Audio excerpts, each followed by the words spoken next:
everyone? Welcome to the Raw Report, episode 37. I am your host, Jericho, along with my co-host, Bone Santana, and the Bolivian Siberian, Andre Perez. And we're just wrapping up week 13 of the regular season. But before we start the show, make sure you drop a comment, hit the like button, hit us up on Instagram at Raw Fantasy Sports. And a very exciting week, guys. All right, we're far into the season now. Okay, a lot of things have happened, and one thing that I know Andre's just been dying to kick off the show with is the Philadelphia Eagles loss to the 49ers this weekend. Okay, it was pretty much a landslide from the jump, man. 49ers took it to my Philadelphia Eagles, and it was raw. They took it to them raw. They took it to finish. Raw. No apologies, no text back, left on red, raw. It was an embarrassment. That's a lot of talk from a Commanders fan, all right? Commanders fan losing to the Dolphins. At least I know we know as a fan base, we know we are trash. We don't pretend. However, that said, Philly jumped out to a 6-0 lead early, thinking they look good, right? And then, boom, comes Brock Purdy with 4 touchdowns. Deebo Samuel called your secondary trash. He said, y'all are trash on a podcast, and it turned out to be true. He was out there smoking you guys. It was beautiful. See, Brandon Ayuk scored a touchdown. McCaffrey scored a touchdown. It was a touchdown frenzy for the 49ers. They look good on defense. I mean, Brock Purdy isn't a gunslinging throwing the ball 50 yards down there, but it's a system quarterback, man. And Philly had no answer, bro. Listen, it made no difference. It made no difference. Made no difference. Philly's still the number 1 team in the league, the entire NFL. 10-2. Deebo said, and I think it was Stephen Smith saying that after the NFC Championship last game, when they were on their 3rd, 4th string quarterback, they had no answer and they got smoked back then. But they said it should have been them because they had the better team. Now with a full arsenal of weapons on display, Philly didn't have anybody hurt coming into the game. They had their full array of weapons. It was a smoke show from beginning to end, man. It was nice to watch. That was something. This man doubled down on what he said on that podcast. He said they were trash, they nothing, and he doubled down in his black Air Force One cleats. And he put on a show. Honestly, that was a matchup I was looking forward to. I'm pretty sure most of the league was looking forward to that matchup. It didn't go, Philadelphia's way, not even close. When it comes to these heavyweight matchups, I'd rather see a 1, maybe 2 possession game. It kind of sucks when you see a blowout. Go down to the wire, last possession, final drive, the defense versus the offense. No. I really thought we may have had like a 2018 Rams versus Chiefs, matchup. That's what I thought we had, because San Fran's in the top 5 in offense, so is Philly. So I'm here thinking, we might see some fireworks. There were fireworks, all right. It was a little one-sided. It was one-sided, baby. Then again, it's a Week 13 matchup. It only benefited San Fran. Philly really doesn't lose ground by losing. They still hold a 10-2 record. So, there's that. Hey, they don't lose ground this past week, but they played Dallas next with a 9-3 record. So if Dallas wins that game, then they're both 10-3. That top spot's in question. No, right? Because Philly would be 10-3. The Cowboys would be 10-3. Would that be their first matchup? Have you guys picked Dallas already? November 5th, and they won 28-3. So it's important. This game is important because then the tiebreakers go down to head-to-head matches. It's at Dallas, and Dallas is undefeated at home. At home, right? And they're gonna take their first L this weekend. Okay, Dallas cannot beat Philadelphia, guys. And no matter what happens, guys, Philadelphia is going straight to the playoffs. We don't want to get wrapped up in these records and these winning streaks. We just want to clinch the playoffs, get a home advantage. and move forward to the Super Bowl, guys. Hey, no one's saying there's no panic button here that I'm hitting. There's no the Philadelphia Eagles fell off. No, they got smoked by the better team this past week, right? And we still got 4 weeks ish left of the season. It begs to say, will they end up the top team? Probably. The rest of the schedule after this Dallas game is a cakewalk, right? They play Seattle. We got an injured Geno Smith. Kenneth Walker still banged up. They get scored on a lot. They play the Giants twice and the Arizona Cardinals in between. All easy wins. So what I'm saying is this is an important game because the Cowboys, they come back, they win out, and if they win against you guys this week, we might do you guys a favor. Dallas coming to Miami, and so far, the Dolphins are undefeated at home. So that's going to be another good matchup. The Cowboys still have to play at Buffalo, at Miami, and at home versus Detroit. So the Eagles are easily winning that division, and they could very well be at the top. But it's the Cowboys have like 3 mini playoff games. But think about this: the 49ers also smoked the Cowboys 42-10. So that what I'm bringing up is if they meet each other in the playoffs, that has to mess with either Dallas or Philly's head that they got embarrassed by this. No, there's no way in hell. They didn't get embarrassed anyway, man. All right, they're 10-2, the number 1 team in the league. But the next thing that I'm seeing here, not talking about the league or their record. I'm only talking about this game. This one game, right? But it doesn't translate to anything because they're still going to the playoffs. And respect to San Francisco, they're the top dog in their division, but they're not better than Philly, man. They can't even defend against the tush push, guys.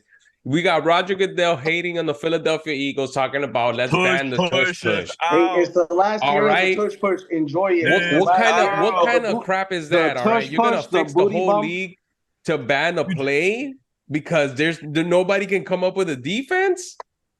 Hey, the tush push, the booty bump, the glute flute. That play is done after the season. Okay, it's gone.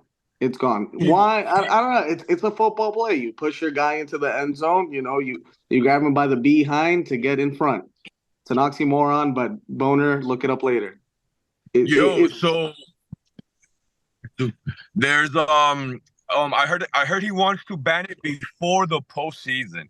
That's how much he doesn't like the tush push. I'm like, that's the that is the biggest hater shit I've ever heard in my life. Okay, how you gonna change the rules in the middle of the season? That doesn't make any sense. Goodell's a hater, man. He doesn't want the league to have fun. In 5 years, it's gonna be flag football. All right, guys.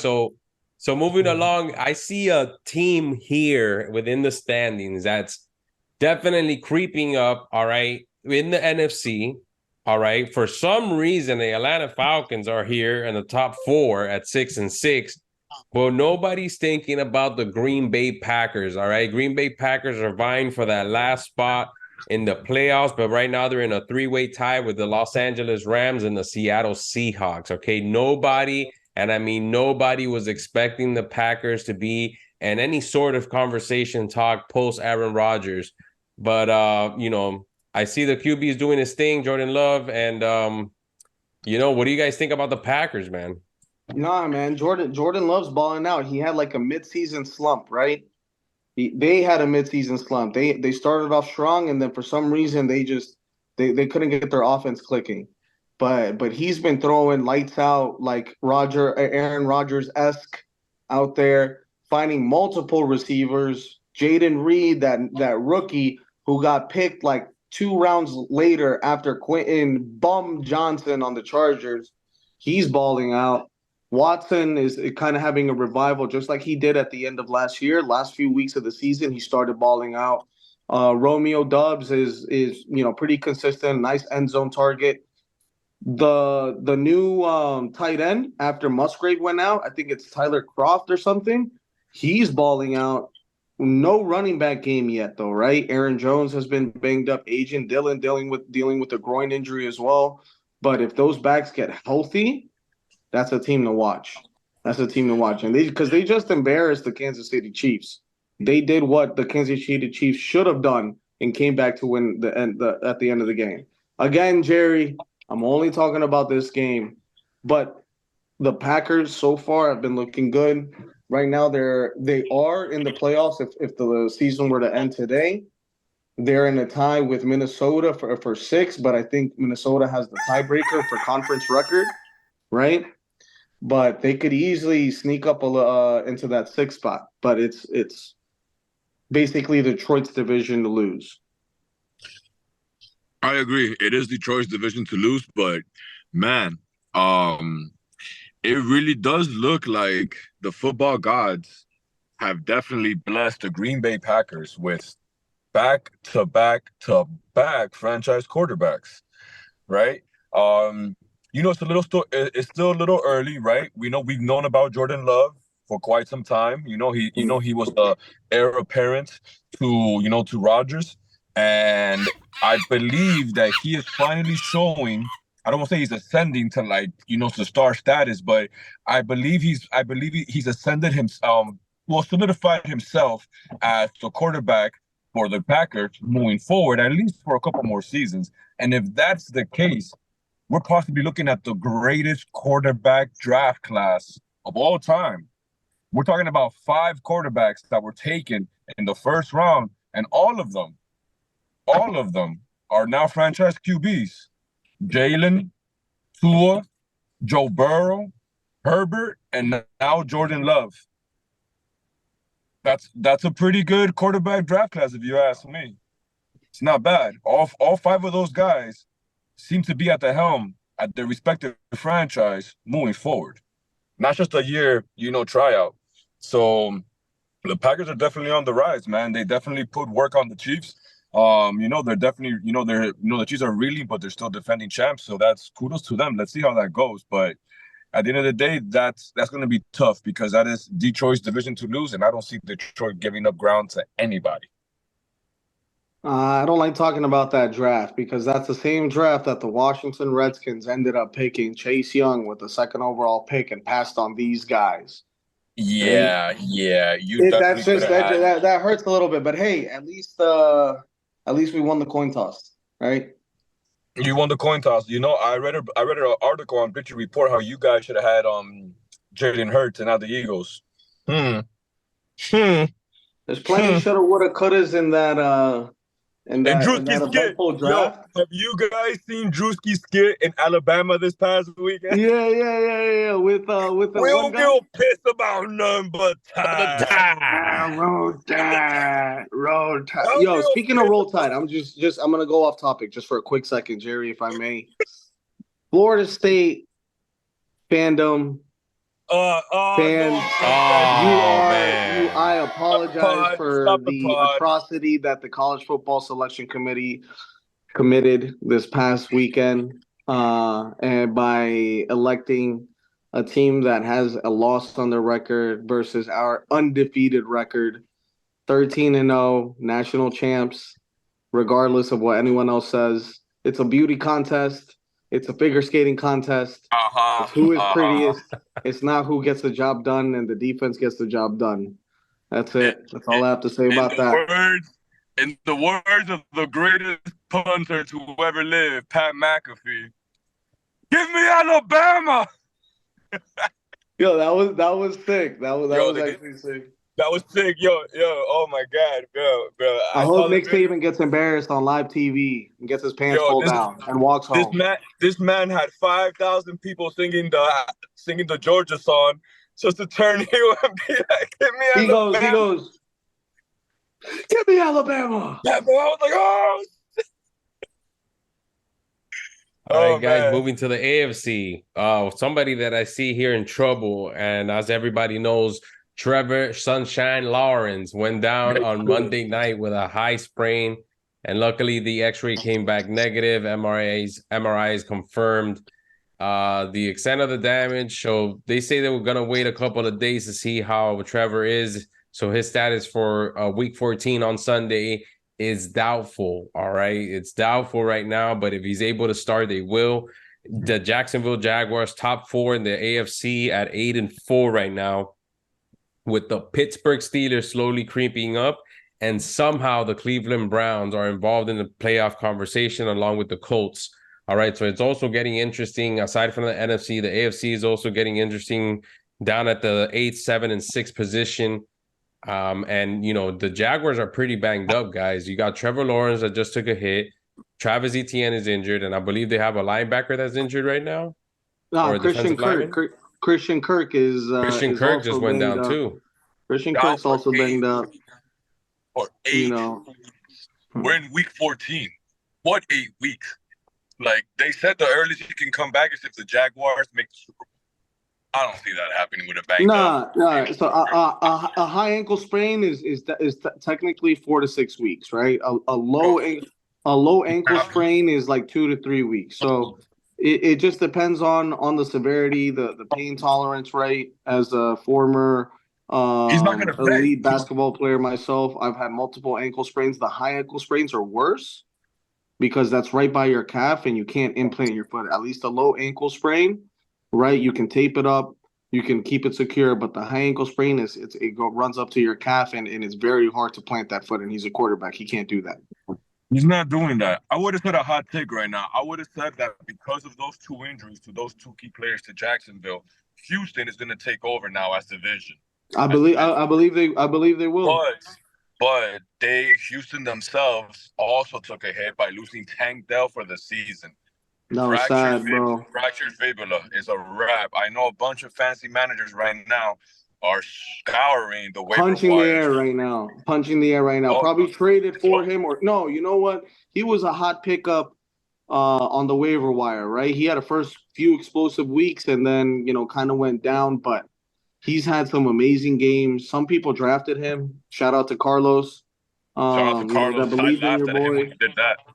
Yeah. It's gonna cost him.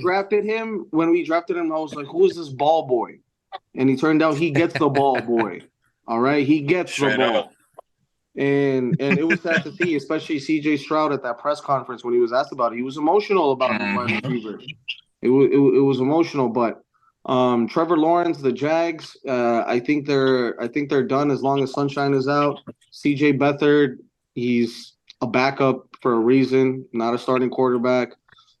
Defense is out there getting smoked. I don't think they keep up, and they lose ground. And the Texans with CJ Stroud, everyone was like, "Oh, let's pick Bryce Young. Bryce Young is better. Bryce Young, number 1 overall pick." CJ Stroud's having a career year and was in the MVP talk as a rookie. I mean, he's definitely shown it. As far as the AFC goes, back to that topic, we got 3 teams from the AFC North in the race. Baltimore, leading their division, and somehow you still got Cleveland and Pittsburgh. Is that defense, man? That Cleveland defense is tough. Cleveland just got Joe Flacco, starting quarterback, right off the couch, baby. Right off the couch into the starting role, Joe Flacco. He's the dump-off king at this stage of his career. He doesn't have that cannon, that arm, but that knowledge, that experience, that will help him navigate. Just all he has to do is not turn the ball over. I think he had 2 touchdowns and 1 interception this past game, right? Not amazing numbers, not flashy, but that's that defense that's going to get you. So if they can keep the defense off the field so they stay nice and fresh and the defense make plays, all Joe Flacco has to do is not lose the game. Mm-hmm. That's true. And if in the event that he goes down, they got the XFL MVP PJ Walker ready to take the reins. All right, guys, and that's pretty much some hefty amount of injuries right there that are affecting the league and especially fantasy owners as we're approaching the final week of the fantasy football regular season, the glorious, the glamorous week 14. And of course, yours truly has made it to the playoffs in multiple leagues. And congratulations to everybody that's clinched so far in the RFS Fantasy Football Organizations, the Polo League, the Fantasy Cup, MPR, Call of Football, and of course, shout outs to the RLX family. We're out here. And what say you guys? I know some of you still got some clinching to do. Some of you guys are I'm eliminated. fighting for my life here. I'm like Zach Galifianakis in The Hangover, just doing the math in my head, like how I'm gonna make it to the playoffs. It's looking good, but it's not guaranteed. So anyone out there in the same position on that in a 6 or that 7 spot, 5 spot, you got to win and you're in. You maybe need some help. Now it's time to buckle down and make sure that your lineups are indeed set, and look at your matchups. Look at your matchups. And one thing to also take note, you got to keep your eye on that wire. Don't lose sight of that wire. The playoffs are coming up, and I think that this is the most important time of all season right now. We know a couple of guys that have already been locked out because they had too many pickups this season, so they can't pick up any more guys for week 14 with their playoff chances in the balance. All right.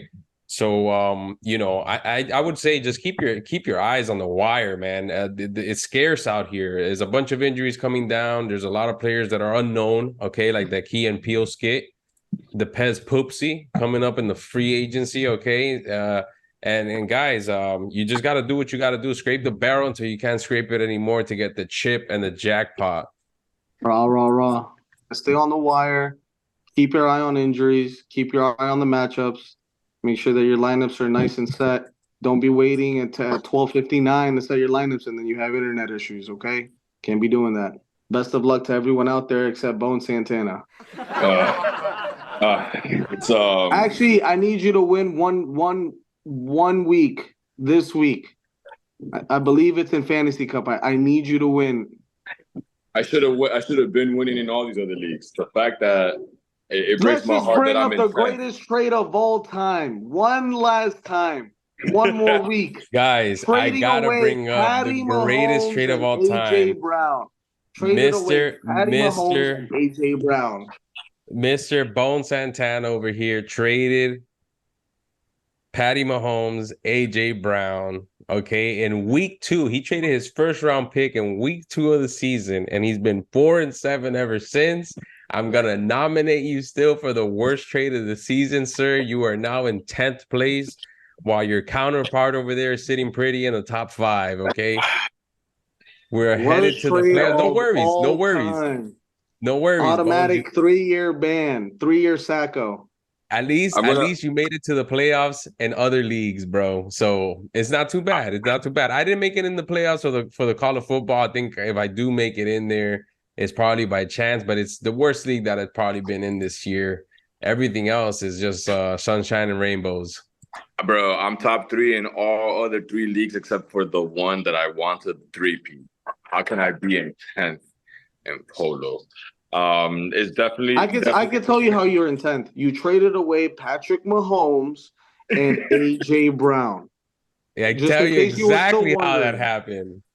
Well, you know, it wasn't my fault. I banked hard on Tua and Jamar Chase. And what happened? Burrow went down. Listen, you know what you shouldn't do in fantasy football? You don't get emotional about the players you have on your roster, no matter how good your hometown team is. All right. I can't speak too hard because I do got Jalen Hurts. I do got AJ Brown in one of my leagues. All right. I do got Dallas Goedert in some of my leagues. But I digress from the point. You cannot be getting emotional about your players. You know, I just so happen to pick guys on the best number 1 team in the NFL right now, you know, so it's working out. Guys, so before look at me. I'm a Redskins fan. I don't get emotional about my players because my players suck. You are emotional. What you're displaying right now is a defense mechanism of years and years and years of torture of being a Redskins fan. Bones, if it was up to you, you'd pick the 72 Dolphins whole roster as your team. In modern day era. Every single psychology girl undergrad would love to study your emotional trauma of being a Redskins fan, Andre. Why don't you do us a favor and walk down to Whoa, George whoa, Mason? Send them my way. I'll give them my address. Last time I recall, the Dolphins have gone 40 years worth of losing, buddy. Okay, possibly more. Hey. You're talking to 40 the number one years of seed in the losing. AFC right now. Tied with Baltimore. Tied with Baltimore right now. Tied with Baltimore. And Baltimore is only behind 9-3, because of half a game. Bro, the last time the Dolphins were 9-3, my father wasn't even 30 years old yet. Man, the last time the Dolphins went to the Super Bowl, my father just came to this country. So listen, guys, week 14 coming up. We're wrapping it up here. Before we get out of here, make sure you hit the like button, drop a comment, hit us up on Raw Fantasy Sports. And guys, send us some DMs, man. Send them some DMs about this fantasy playoff strategy. I know you guys are definite monsters out there. We want to hear from you guys at Raw Fantasy Sports on Instagram. So, guys, week 14, final week of fantasy football regular season before we start the playoffs next week. And good luck to everybody, man. I hope you guys clinch your berths out there. Oh, snap, Bromeo. We got Bromeo in the house. Romeo, if we can get a clear shot of him. Romeo's trying to get into the action. There he is. He's just blending in there. he's just here so he doesn't get fined. I heard he left some illegitimate children in front of Rob Serrato's lawn. Ooh. That's why he's not allowed back down below the Dixie line. You stay on this side of the Mississippi.